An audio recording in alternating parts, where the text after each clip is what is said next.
준비한 내용은 그 발제문에 그 성경에서 말하는 세례의 의미를 이제 발제했거든요. 그래서 지난주 발표한 내용이기 때문에 유튜브에는 올라와 있어요. 그래서 간단하게 이제 세례에 대한 의미를 말씀드리고, 오늘은 그리스도 예수 안에 생명의 성령을 말씀드리려고 합니다.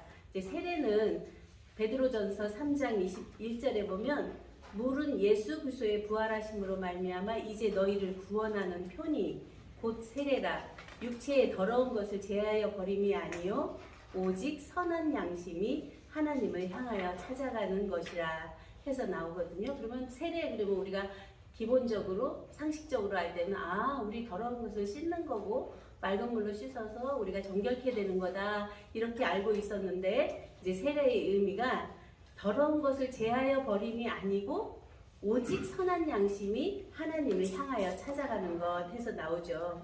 그래서 그 이제 세례의 가장 핵심 중의 핵심은 예수님이 물 세례를 받고 올라오실 때 거기서 일어나는 현상이 성경 창세기도 그 자체고, 또 이제 예수님 세례 받고 일어나서 그 일어나는 광경이 또 보혜사 진리의 성령을 받고도 그 자체고 하는 면에서 우리가 굉장히 깊게 그 자체를 봐야 됩니다. 그래서 물에서 올라오실 때하고 하늘이 열리고 성령이 비둘기같이 자기 위에 임함을 보거든요. 그래서 자기 스스로 그 자체를 보지 못하고 누가 어떻더라 듣는 소식으로는 그것이 자기의 실제성이 되지 못하죠. 그래서 자기 위에 임한 성령을 봤는데 거기서 또 바로 이는 내 사랑하는 아들이요 내 기뻐하는 자라고 하는 아버지의 인침이 그 자리에서 나오죠. 그러면 그 자체가 온전한 물세례의 완성을 그 안에서 볼 수 있죠. 그래서 물세례라고 하는 것은 그러한 성령의 인침과 아버지의 인침이 되어져서 자기 존재 자체를 밝혀낼 수 있는 이제 그것이 물세례로 보게 되고요. 이제 또 세례 요한이 준 세례를 물세례라고 하거든요. 회개케 하기 위해서 한다 하는 면에서. 그런데 예수님은 불세례를 주겠다 그랬거든요. 그 불세례가 바로 성령 세례인데, 그 앞에서 이제 사도행전 1장 5절에 보면 요한은 물로 세례를 베풀었으나 너희는 몇 날이 못되어 성령으로 세례를 받으리라 하고 예언을 하죠. 그리고 요한복음 7장 38절에 보면 명절 끝날 곧 큰 날에 예수께서 서서 외쳐 가라사대 누구든지 목마르거든 내게로 와서 마시라. 나를 믿는 자는 성경의 이름과 같이 그 배에서 생수의 강이 흘러나리라 하시니 이는 그를 믿는 자의 받을 성령을 가리켜 말씀하신 것이라. 예수께서 아직 영광을 받지 못하신 고로 성령이 아직 저희에게 계시지 아니하시더라 해서 그 성령을 받는다는 개념, 그리고 앞에서 이제 예수님도 다 이루셔서 아버지의 인침까지 들었는데 왜 또 성령의 이끌림을 받아서 마귀 시험을 이겨야 되나 하는 면에서도 굉장히 깊게 봐야 되죠. 우리가 계시받고 알고 안에서 자각되는 동시에 성령의 인침을 받고 자기 안에 일어나는 싸움이 있거든요. 그러니까 이 돌들로 떡덩이가 되게 하라 하는 면에서도 돌이 어떤 가치관적인 것으로 봤을 때 내가 알고 본 걸로 너 먹을 양식을 만들어봐라 하는 면에서 이제 그러한 양식 문제, 그런가 하면 성전 꼭대기에서 뛰어내려라 그럼 천사들이 와서 너를 받들리라, 또 나에게 절을 해라 그럼 내가 천하 만국을 주겠다 하는 면에서 현상적인 것들의 어떤 이루어지는 것에 초점을 두었거든요. 그런데 그 안에서 예수님은 사람이 떡으로만 살 것이 아니요 살아계신 하나님의 말씀으로 산다고 하고 사탄아 물러가라 하고 딱 그 자체를 놓고 그냥 바로 나오시면서 천사들이 수종드는 안에서 비로소 그때부터 회개하라 천국이 가까웠다고 하는 천국 복음을 선포하게 되죠. 이제 그런 속에서 오순절 다락방에서도 보면은 이제 거기 십자가까지는 다 예수님 홀로 행하셔서 다 이루시고 또 보좌에 올랐다가 다시 와서 40일 또 전도하고 아까 사도행전 보시고 또 그런가 하면 다시 보혜사 진리의 성령을 보내주신 안에서 새로운 출발이죠 거기가. 그래서 계속 우리가 어쩌면 원시 사회로부터 지금까지 오는 과정에서 구석기, 신석기, 뭐 이제 농경기, 상업시대, 그런가 하면 지금은 정보화 시대로 와서 엄청난 발전을 하고 있는데 그 시대마다 맞는 생활이 있죠. 그런데 우리가 성경을 보면서도 계속 구약의 성취는 예수님 오셔서 다 이루셨고, 예수님 이루셔서 신약의 성취는 보혜사 진리의 성령이 오심으로 해서 이루어졌고, 보혜사 진리의 성령이 오셔서 내가 속히 오겠다 하고 예언하셨던 그 말씀이 이제 재림의 시대가 돼서 우리들 안에 각 사람에게 속히 오리라 하는 것이 찰나 순간이거든요. 그러한 면에서 우리들 안에 임재고 거함인데, 그것이 세례의 본질이고 우리 안에 하나님을 향해 간다고 하는 하나님과 만남을 말씀하시잖아요. 이제 그런 속에서 세례의 깊은 의미를 우리가 보면서, 부분적인 표라고 하는 것은 하나의 모형이라는 거죠. 그리고 무엇인가를 나타나기 위해서 어떤 메아리가, 내가 말을 했는데 저쪽에 갔다가 다시 울려오는 소리 같은 그런가 하면은 빛이 그 해에서 발광했는데 달에 가서는 그 되받아서 나오는 빛이잖아요. 그런 부분적인 모형적인 빛이 아니고 반사되는 빛이 아니고 원천의 빛 자체를 말씀하신 것이 하나님을 향해 가는 것이다. 하나님이 바로 원천의 근본이고 시원이고 태초이기 때문에 그 태초 안에 온전함을 우리 안에서 이제 밝혀낼 때 그 자체가 우리 안에 생명의 성령이라고 하는 면에서 새로운 출발이 되어지죠. 그래서 구약시대에는 율법, 계명의 율법을 하나님이 분명히 주셨거든요. 그래서 그 법을 지켜야 되는데 지키는 사람이 아무도 없었거든요. 지킬 수가 없었거든요. 단지 죄를 깨닫게 하는 거에만 되었죠. 근데 예수님 오셔서 그 법을 완성하셨잖아요. 그러면 10계명에 대한 것을 예수님 완성하셨고, 십자가로 그 십자가를 지고 그 안에서 죽고 살아나신 면에서 완성인데, 부활인데 또 다시 11조로 천열매로 드리거든요. 이제 그러한 면에서 우리들 각자의 나를 적용해 볼 때, 내가 이 땅에 나와서 아까 그 목사님도 앞에서 얘기하셨는데, 정자 난자 만나서 아버지 안에 있다가 또 난자로 어머니 안에 있다가 어머니와 아버지가 한 씨가 만나서 생명의 독립된 개체가 우리들이잖아요. 하나로 나온 것이. 그러면 엄마 씨도 아빠 씨도 다 있기 때문에 남자 여자 씨가 내 안에 다 있거든요. 남자 씨도 여자 씨도. 그런 면에서 양성을 갖고 있는 우리인데, 이제 나로 나타난 면에서는 또 한성, 여자냐 남자냐 이렇게 나뉘잖아요. 이제 그러한 면에서 이 나타난 여자만 볼 때는 그 사람이 굉장히 보지 못하는 거죠. 그 여자 속에 남자도 있고 여자도 있고, 그런가 하면은 그리스도도 계시고 하나님도 계시고 원천의 근본에 하나님과 하나였던 나도 볼 수 있는 눈이 열려야 그 사람이 눈을 떴다고 하지, 계속 단편적인 나타난 현상만 보고 어떤 영적인 면에서 보여지지 않는 진리만 보고 원리 도리 법리만 보면 거기서는 그것이 또 소경이고 안진뱅이고 귀머거리고 또 죽은 자라고 예수님은 말씀하시죠. 이런 속에서 우리가 생명의 성령법을 말씀하신 것은 구약시대의 계명의 율법을 넘어서 예수님 오셔서 신약시대에는 은혜의 진리법을 말씀하셨거든요. 모든 것은 은혜로 너희 안에 다 되어 있는 것이다. 나를 믿기만 하면, 내가 말하는 말씀을 믿고 내가 온전한 아버지와 하나인 것처럼 너희도 온전한 하나를 발견하면 된다 하는 면에서 은혜의 진리법을 말씀하셨거든요. 그런데 다시 거기서 완성했으면 되는데 가서 내가 또 보혜사 진리의 성령을 보내겠다고 했거든요. 그것이 바로 생명의 성령법이에요. 영적으로 우리가 거듭난 안에서의 생활이죠. 이 거듭난 안에서의 생활을 이제 로마서 8장 1절에서 2절에 나타나고 계세요. 그러므로 이제 우리 윤 목사님 이제 뭐냐고 자꾸 물으시는 말씀이죠. 그러므로 이제 그리스도 예수 안에 있는 자에게는 결코 정죄함이 없나니 이는 그리스도 예수 안에 있는 생명의 성령의 법이 죄와 사망의 법에서 너를 해방하였음이라 완료로 나오거든요. 그러면 이제 지금 곧 이때, 전에는 우리가 죄와 사망의 법에 세상법에 살 수밖에 없었는데 이제 그리스도 예수 안에, 다시 말씀드리면 진리의 생명 안에, 진리의 성령 안에 거하게 되니까 전혀 그 옛적에 적용됐던 죄와 사망의 법에서 내가 해방되는 거죠. 옛적에는 계속 육체의 법으로 또 율법으로 은혜의 진리법으로, 거기도 은혜의 진리법도 굉장히 무서운 법이에요. 너희가 마음에 미워하는 마음만 가져도 살인이라고 그랬거든요. 그런가 하면 간음도 마음에 내가 저 사람 좋다 생각만 해도 간음이라고 했거든요.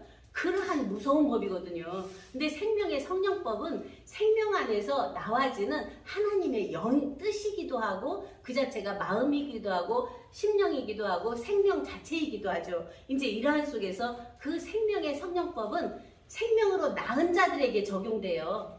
앞에서는 구약시대는 종과 주인 관계였다면 신약시대에는 양자와 아버지의 관계였고 여기 생명의 성령법 시대에는 친아버지와 친아들의 관계성이거든요. 그래서 생명으로 낳은 아들에게 적용되는 영이죠. 법이죠. 이제 이러한 면에서 법도 이제 그 법이 질서를 유지하게 하기 위한 것이고 또 그 생명을 보호하기 위한 법인데 그것이 자기를 꽁꽁 묶어서 어렵게 해요.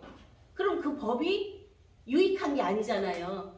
법이 법으로 있을 때 그 법이 사랑의 도가 돼서 그냥 안에서 되어져서 선악과를 따먹지 말라. 그게 명령이 돼서 내게 무겁게 오면 엄청 그것이 어려운 거잖아요. 근데 선악과를 따먹지 말라 하시는 아버지의 심정, 아버지의 뜻을 알고 보면 너가 선악과를 따먹으면 죄와 사망의 법에 빠져서 정말 사망에 이르기 때문에 그러지 말라는 사랑의 음성으로 내가 들으면 그 자체가 온전한 하나님의 사랑으로 화해서 아 그거는 그렇구나. 상대적인 선악이라고 하는 알고 모르고 되고 안 되고 사랑하고 미워하고 죽고 살고 가졌고 안 가졌고 이런 상대적인 것들이 계속 있어서 진실하나 거짓되나 이게 계속 반복되거든요. 삶 속에서 이것을 뛰어넘으라는 거예요. 이 두 양면은 생명에서 다 나와서 작용이라는 거예요. 근데 우리는 좋고 나쁨으로 그 자체를 받아들이고 있고 옳고 그름으로 받아들이고 있거든요. 근데 로마서 7장에서 보면은 네가 선을 행하기 원하는데 네 마음에 악이 있다 하는 면에서 선악이 동근이라는 거예요. 그러니까 모든 면에서 선이 나오면 악이 있고 악이 나오면 선이 있는데 두 양면이 그 안에서 나오고 있는 거죠. 사랑도 미움도 똑같거든요. 이제 그것을 이제 선악이라는 상대적 원리로 이제 보면은 선악을 있게 한 생명, 그 생명의 진리를 보고 그 안에 있는 생명의 성령 안에 그 온전한 사랑을 볼 수 있는 우리가 되면 생명의 성령 안에 거하는 자가 되고 그리스도 예수 안에 거하는 자가 되죠. 이러한 속에서 우리가 하나님 속에 감추었던 비밀의 경륜이 뭐냐 그러면 우리에게 법을 주시고 도를 주시고 모든 그 종교 세계 모든 종교를 주셨는데 이 종교 속에서 이루고자 하는 뜻이 뭐냐 하나님의 원천의 그 감추인 비밀이 뭐냐 했을 때 영원부터 하나님 속에 감추었던 비밀의 경륜이 바로 태초에 말씀이 계시니라. 이 말씀이 하나님과 함께 계셨으니 이 말씀은 곧 하나님이시니라 한 태초 존재 자체의 온전함을 밝히는 것인데 그것이 처음에는 태초에 하나님이 천지를 창조하시니라 해서 하나님 자신이 천지로 나타내거든요. 그런가 하면은 사람, 우리의 형상과 모양 사람으로 나타내거든요. 그 사람 속에 하나님의 생기를 불어넣어서 생명이 되게 하는 것은 우리의 형상과 우리의 모양, 하나님의 자기 형상, 하나님의 형상대로 사람을 만들고 해서 사람 속에서 이루고자 하는 뜻이 있었던 거죠. 그 뜻이 바로 아담 안에서 이루려고 했는데 선악과를 따먹음으로 말미암아서 에덴 동산 쫓겨나고 4,000년이 왔고 또 세례요한이 앞에서 와서 증거하고 예수님 오셔서 실제로 그 자체를 이루고자 하는 말씀을 내게 될 때 유대인들이 이단이라고 얼마나 정죄했습니까? 전혀 자기가 왔던 율법하고는 상관없는 율법하고는 너무나 다른 자기가 바로 내가 곧 길이고 진리고 생명이다. 나를 본 자는 아버지를 보았거늘 어찌하여 아버지를 보이나 하느냐. 나는 그 얘기를 하러 왔다. 얼마나 당당하게 선포하세요? 그 자기네들은 종으로 그냥 맨날 이렇게 해달라고 저렇게 해달라고만 했는데 예수님 오셔서 나는 누구다 알고 선포를 하니까 거기서 그처럼 이단인 것이 없습니다. 이제 그런 속에서 이제 그러한 예수님의 말씀이 바로 내가 말한 것을 너희가 듣고 믿으면 믿음에 머무르지 말고 너 자신이 내가 이렇게 한 것처럼 너희 자신도 그렇고 내가 아버지께로 난 것처럼 너희도 났고 내가 아버지 품속에 있었던 것처럼 너희도 그 안에 있었고 이미 창세전에 아버지와 나는 하나로 있었던 그 자체를 너희가 알아서 우리가 하나된 하나님이 성부 성자 성령으로 하나인 것처럼 천지나가 하나인 것처럼 부모자가 하나인 것처럼 또 또 영신체가 하나인 것처럼 일체가 하나로 돼서 하나가 하나임을 하나 스스로 나타내는 하나의 삶을 살라는 것인데, 얼마나 많은 부분에서 우리가 유리방황하며 혼돈공허 흑암의 깊음에 많은 세월을 보냈나 하는 면에서 우리가 볼 수 있죠. 그래서 두 번째로 보는 내용이 하나님이 거하실 처소예요. 우리들 내면에 하나님이 거하실 처소가 있나 한번 잘 보세요. 내 생각, 내 정신, 내가 원하고 바라는 욕구, 이런 것들로 꽉 차 있지 않나. 또 더 나아가서는 어떤 영적인 면에서 문자적인 면에 잡히고 알매 잡히고 깨달음에 잡히고 이것들에 잡혀있는 나는 아닌가 하는 면에서 이 깨달음도 알게도 모든 것을 내고 있는 하나님, 주가 나와 하나인 한 하나님의 아들로 나아진, 처음에는 신부가 돼야 되겠죠. 정결한 처녀에서 신부가 돼서 그 씨를 받아들여서 한 아들이 됐을 때 그 아기가 아들로 기묘자로 모사로 전능하신 하나님으로 영존하신 아버지로 평강의 왕이 돼서 모든 것을 생육번성 충만 정복 다스림, 그러니까 또 밖으로 나가요.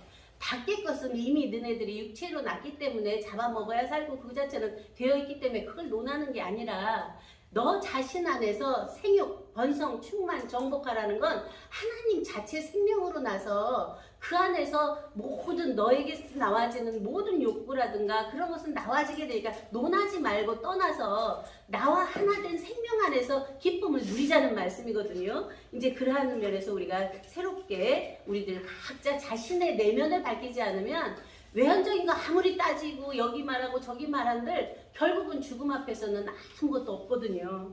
그래서 세 번째로 보는 내용이 영원히 온전케 된 아들이에요. 히브리서 1장 1절에서는 우리가 많은 말씀으로 전도를 했습니다. 여러 부분과 여러 모양으로 옛적에 말씀하신 하나님이 이 모든 날 마지막에 아들로 말씀하셨다. 구약과 신약과 영약이 그 안에서 다 이루어지고 내가 오늘날 너를 낳았다 하는 생명의 낳음 안에서 맏아들을 말씀하시거든요. 그러면 맏아들이 예수 그리스도라면 우리는 형제들 많은 아들들이잖아요. 이제 이러한 면에서 격이 굉장히 어떤 동급인 이젠데 어떤 그 자체를 자기가 동급이라고 하니까 또 철싹 올라서 보좌에 자정하려고 해요. 자기 자신이.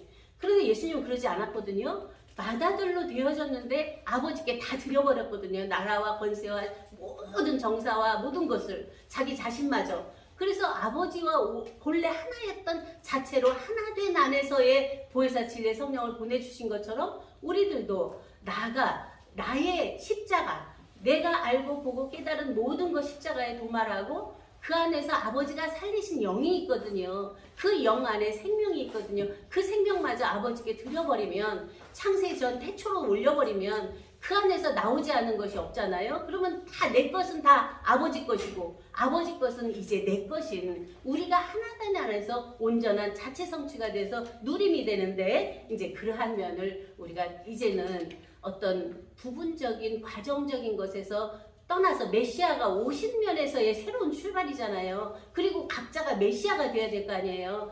생명의 성령의 말씀을 선언하는 우리가 돼야 되겠죠. 그래야 장성한 분량에 이른 우리가 되는 거죠. 아버지의 온전하심처럼 온전한 우리가 되는 거죠. 그래서 그리스도인의 영적인 삶은 그 요한복음 17장 3절을 봤습니다. 영생은 유일하신 참 하나님과 그의 보내신 자 예수 그리스도를 아는 것에서 아는 것이 영생인데, 이제 많은 부분에서 그 알려고 얼마나 많은 문자로 우리가 왔으니까 그런가 하면은 그 안에서 깨달음과 지혜와 모든 것을 구하고 왔는데 그것마저 다 떠나가고 나면 살아난 내가 있나? 내가 죽어도, 이 자리에서 죽어도 영생의 실체가 내 안에 있는가? 그리고 영생의 실체가 있으면 어제나 오늘이나 영원토록 동일한 영원히 있고 있는 존재 자체인 내가 있는가 하는 면에서 이제 우리들 각자의 현재성, 실존성, 실체성을 봐야 되겠죠. 그래서 우리가 이제 결론적으로 보면 하나님의 뜻, 그 기쁘신 뜻, 그 마음의 원대로 역사하시는 뜻, 에베소서 1장에서 쭉 나오고 있죠. 창세 전에 우리를 택하시고 예정하셔서 그리스도 안에서 자기 아들들 되게 하신 것이 굉장히 기쁜 뜻이에요. 이는 하나님 아버지와 아들과 아들들이 한 하나님, 한 생명으로서 함께 기뻐하고 함께 그 안에서 즐겁고 그 잠언 8장에 나오잖아요. 창조자가 우리가 창조자가 되어 항상 그 앞에서 기뻐하고 즐거워했다. 아들들을 기뻐하고 사람들을 즐거워했다 하는 면에서 그러한 기쁨과 즐거움이 내면에서 흘러나오고 있는가 하는 면에서 나의 삶, 나의 나된 나의 삶을 각자 안에서 찾아서 그 자체의 누림이 없으면 아무리 돈을 많이 가져도, 그러니까 이 세상에 있는 우주를 다 가졌다 하더라도, 또 모든 경전을 다 꿰뚫었다 하더라도, 그런가 하면 모든 계시를 다 받았다 하더라도 결국은 분투화되는 이제라고 하는 것을 우리가 보면서 하나님 안에 나 안에 하나님을 발견하여 그리스도를 머리로 한 몸 된 지체로 우리가 정말 서로 사랑하는 우리의 공동체, 사랑의 공동체가 될 때에 우리가 하나 된 것 같이 저희도 하나 되어가는 신통일 한국, 신평화 세계는 이미 이루어져 있기 때문에 점점점 확장돼 가는 이제라고 봅니다. 이러한 은혜가 더욱더 충만해져서 정말 우리가 많은 정보화 시대에 살고 있지만 이 정보는 엄청난 귀한 거고 기적 중에 기적이에요. 정보, 지금 우리가 이 초월 세계 말하잖아요. 가상 세계. 이제 그러한 것처럼 원시인에게 그러한 정보 줘봤자 아무것도 몰라요. 쓸 수도 없어요. 아무리 좋아도. 근데 우리는 원천의 태초부터 있는 생명 자체의 온전함을 밝히는 정보기 때문에 이 정보는 무가지보의 가치를 정할 수가 없는데 몰라보는 거죠. 한마디로. 그러면 그러한 것을 어떻게 우리가 정말 가치로 알고 그 가치 안에서 더욱더 그 안에 온전함으로 발견해서 함께 우리가 내가 먼저 되고 가정이 되고 사회가 되고 우리가 되어져서 함께 그 사랑을 나눌 수 있을까 하는 것이 매 순간 우리 안에서 나와지는 생각이고 말이고 행함이 될 줄 믿고 감사드리면서 말씀을 마치겠습니다.